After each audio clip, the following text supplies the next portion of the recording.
Hello दोस्तों, welcome to government job mastery and I hope सारे के सारे लोग बहुत बढ़िया तरीके से प्रिपरेशन कर रहे होंगे।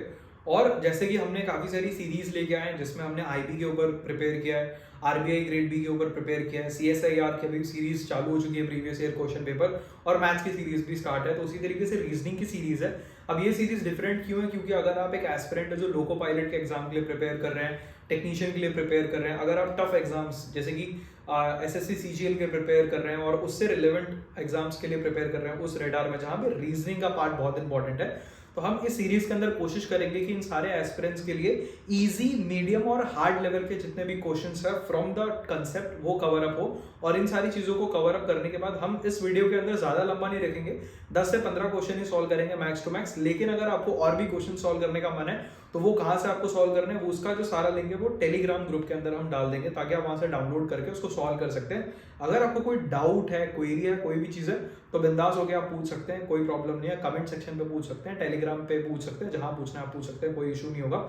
एंड अगर आपको ये चीजें क्लियर है तो हम एक चीज और कर सकते हैं कि इन सारी सीरीज के साथ अभी जीके, जनरल अवेयरनेस और उन सारी चीजों की सीरीज भी स्टार्ट करेंगे। तो चलिए वीडियो के अंदर स्टार्ट करते हैं और लेट्स समझते हैं रीजनिंग के अंदर क्या क्या चीजें इंपॉर्टेंट है अगर आप एक एस्पिरेंट है तो। इस सीरीज को शुरू करने से पहले हमें यह समझना होगा कि रीजनिंग एग्जैक्टली कितने टाइप के क्वेश्चंस कवर करता है और रीजनिंग के अंदर कितने पार्ट्स होते हैं और क्या क्या कैटेगरी के अंदर आपको चीज़ों को कवर करना चाहिए। क्योंकि ये चीज़ आपको पता होगा कि जितने भी कॉम्पिटिटिव एग्जाम्स हैं, जितने कैंडिडेट्स होते हैं और सिर्फ 2% सीट्स होती हैं, 2% वैकेंसी होती है। एग्जाम्पल के तौर पे अगर आप समझ के चलिए कि अगर किसी जॉब के लिए 10 या किसी जॉब के लिए 100 लोग ने बैठ रहे हैं एग्जाम लिखने के लिए, सिलेक्शन 2 लोगों को होना है, इतना टफ कॉम्पिटिशन होता है। और इन सारे एग्जाम्स के अंदर ये चीज़ हमें पता होना, अगर आप फाइटर नहीं होंगे और अगर आप अपने आप को एक एक्सटेंट तक पुश नहीं करोगे, मतलब सिलेबस कवर नहीं करोगे या फिर अपने आप को उस बेस्ट लेवल पे प्रॉब्लम सॉल्विंग के नहीं ले जा पाओगे, तो हो सकता है कि आपके चांसेस जीतने के 99% हो लेकिन वो 1% वहां पे छूट जाए। तो वो गलती नहीं करनी है। पहले पूरा स्ट्रक्चर समझते हैं, स्ट्रक्चर समझने के बाद एक एक प्रॉब्लम एक एक सेट में सॉल्व करने के तरीका हम देखेंगे। पहले तो ये जानते हैं कि रीजनिंग सीरीज के अंदर जो सेक्शन होते हैं, एक वर्बल रीजनिंग होता है और एक होता है नॉन वर्बल रीजनिंग। वर्बल के अंदर इतने सारे कैटेगरीज के अंदर क्वेश्चंस होते हैं जैसे कि analogy, classification, code, decode, alphabet, sequencing बहुत ही कॉमन है, हमेशा एक या दो क्वेश्चन आते हैं। सीरीज के क्वेश्चन होते हैं, डिस्टेंस डायरेक्शन के क्वेश्चन होते हैं, ब्लड रिलेशन के क्वेश्चंस होते हैं, एज जिसमें फाइंड आउट करना होता है, इंटरसेक्शन, मिसिंग कैरेक्टर वाले क्वेश्चंस होते हैं, मैथमेटिकल ऑपरेशन सिंबल के क्वेश्चन होते हैं, रैंकिंग टेस्ट होते हैं, सिटिंग अरेंजमेंट्स होते हैं, स्टेटमेंट एंड कंक्लूजन होता है, टाइम, डेट, ईयर के ऊपर होता है, problem solving, cube, dices, Venn diagram और एपी के क्वेश्चन होते हैं, अर्थमेटिकल प्रोग्रेशन और उससे रिलेटेड प्रॉब्लम्स होते हैं। हम कोशिश ये करेंगे कि इस सीरीज के अंदर इन सारे पार्ट के कंसेप्ट को समझते हुए मीडियम, इजी और हार्ड लेवल के क्वेश्चन कवर तो करें, लेकिन उसके साथ ये भी जरूरी है कि हर एक वीडियो में एटलीस्ट 3 कैटेगरी या 4 कैटेगरी कवर करें, 4 कंसेप्ट्स कवर करें ताकि आपको एक क्लैरिटी मिल जाए। और ये पूरी जो सेट है ये एक प्लेलिस्ट की तरह आपके पास जब भी रिवीजन करना हो फटाफट देख सकते हैं बिना टाइम वेस्ट किए।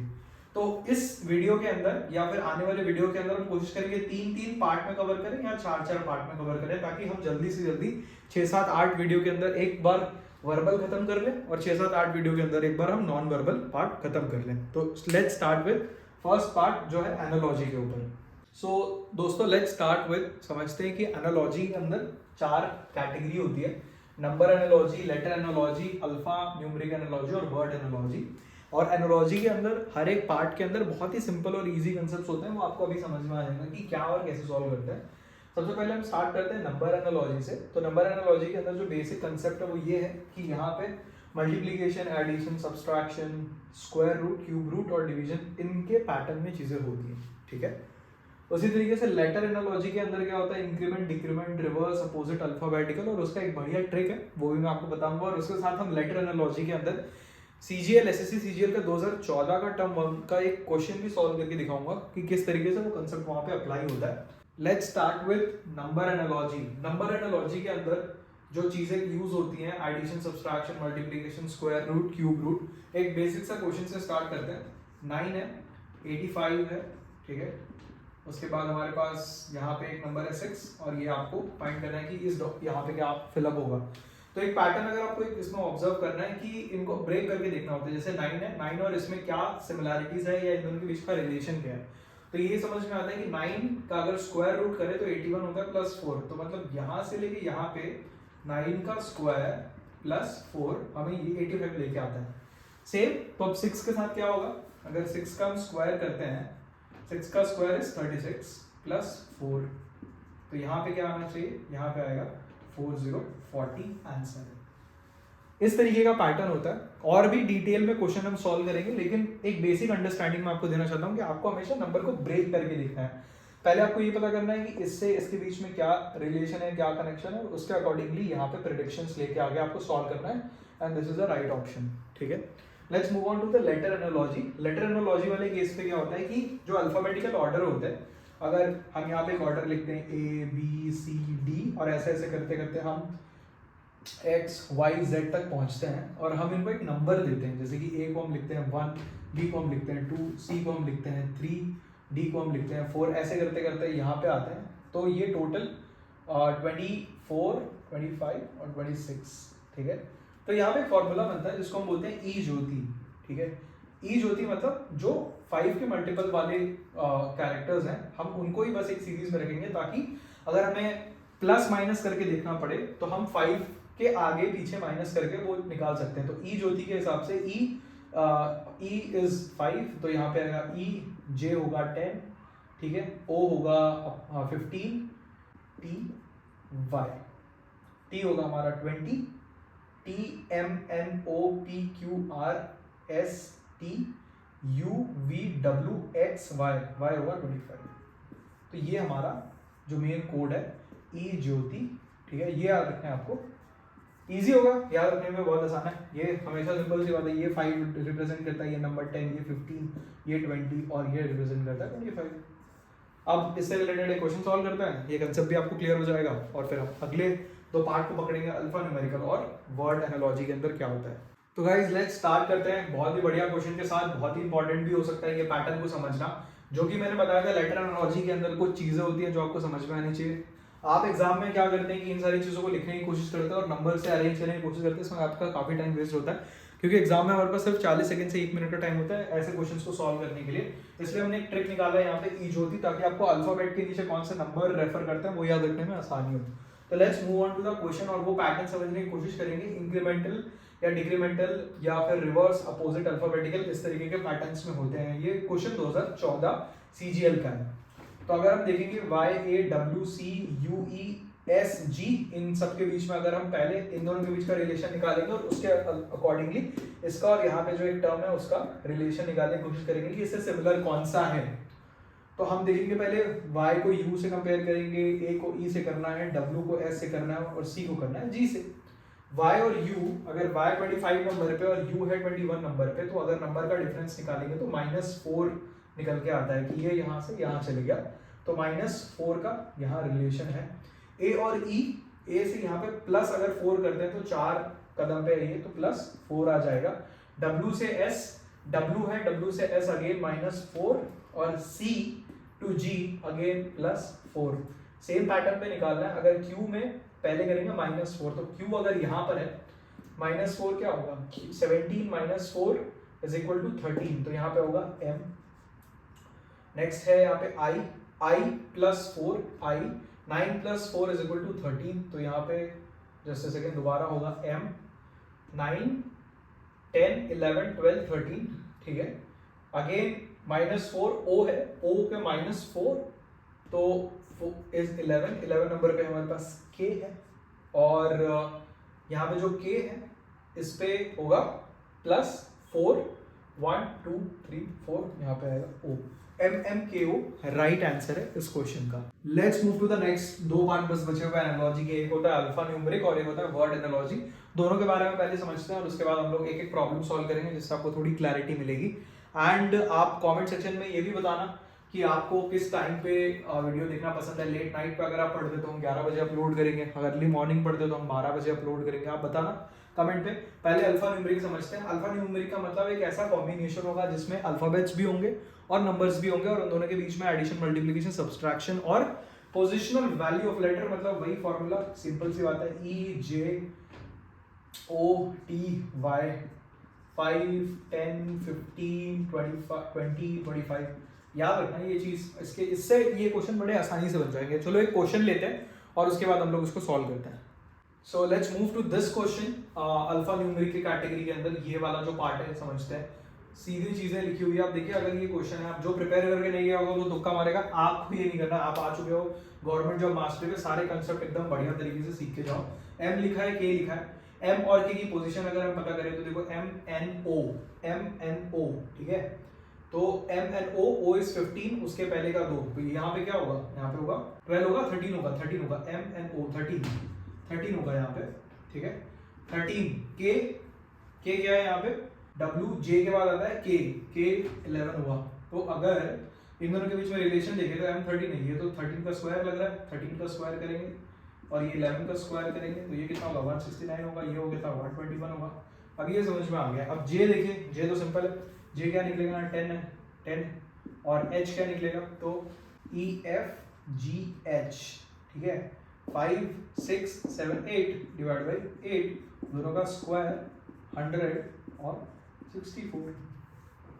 आंसर खत्म, question solve, easy. Word analogy के अंदर जो एक चीज है बहुत इंपॉर्टेंट है वो ये है, इस तरीके के और भी क्वेश्चन करेंगे हम आगे, बिल्कुल।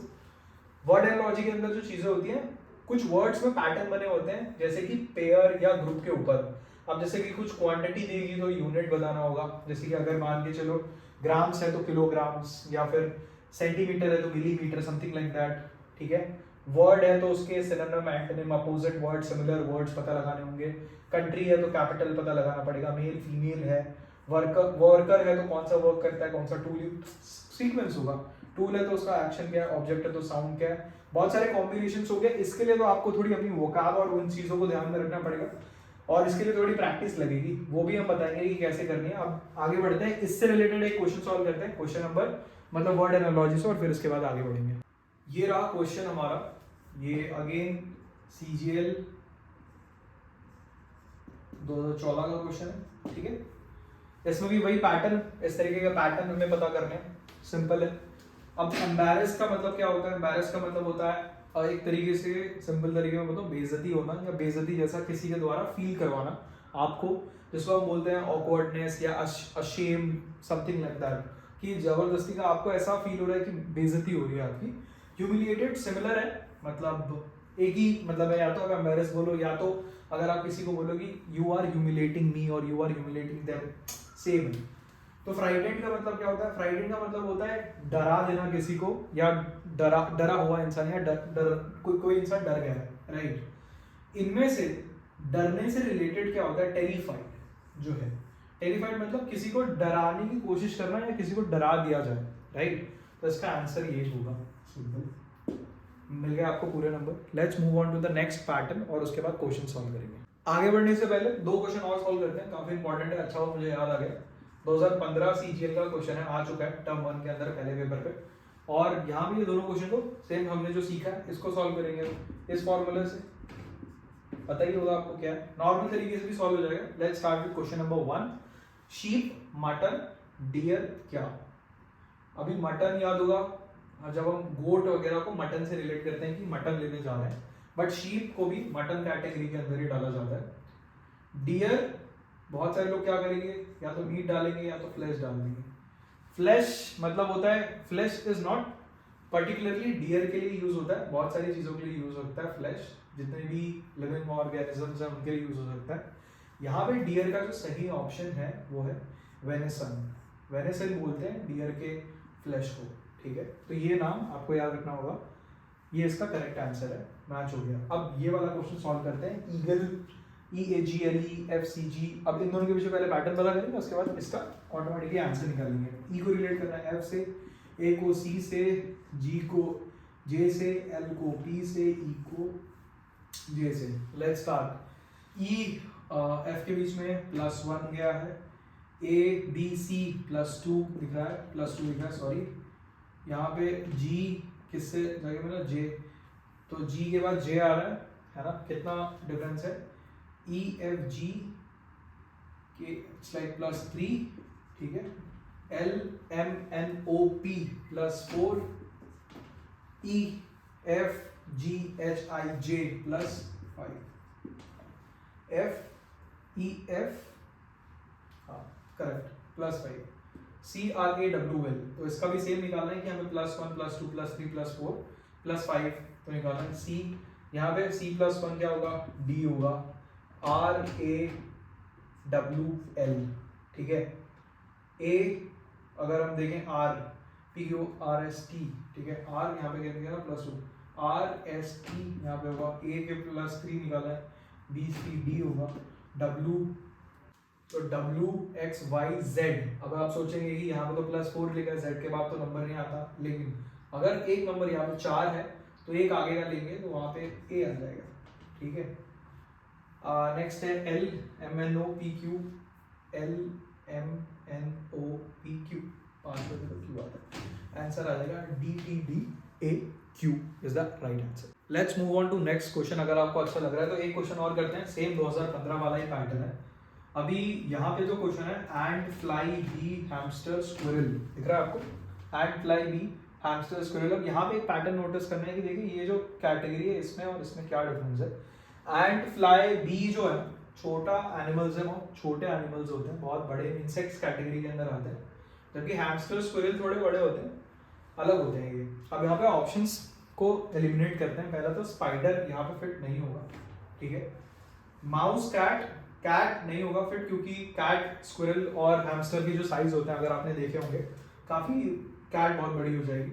रॉडेंट क्या होता है, रॉडेंट कोई जानवर का नाम है नहीं, रॉडेंट मतलब कैटेगरी ऑफ एनिमल्स जो कि हैमस्टर, स्क्विरल, माउस, कैपिबारा, ऐसे वो भी जो एनिमल्स होते हैं जो चूहों की प्रजाति के अंदर आते हैं, अलग अलग जो पानी के अंदर रहते हैं, नेवले वगैरह, सारे के सारे रॉडेंट कैटेगरी के अंदर आते हैं, 4 पैर वाले। लेकिन अब यहाँ पे क्या होगा, ये भी नहीं हो सकता क्योंकि ये तो डाइवर्स एनिमल की बात करेगा। Mouse is the right answer, यहाँ पे तो फिट बैठेगा माउस, ठीक है। Let's move on to the classification वाली कैटेगरी पे चलते हैं। एनोलॉजी का पार्ट हो गया यहाँ पे खत्म, चारों के अंदर कुछ इंपॉर्टेंट क्वेश्चंस भी हमने किए, कुछ इजी लेवल के क्वेश्चंस भी किए। कंसेप्ट तो आपको और प्रैक्टिस करने से ही क्लियर होगा, वैसे ये चीज़ें क्लियर हो गई होंगी। क्लासिफिकेशन की तरफ आगे बढ़ता है।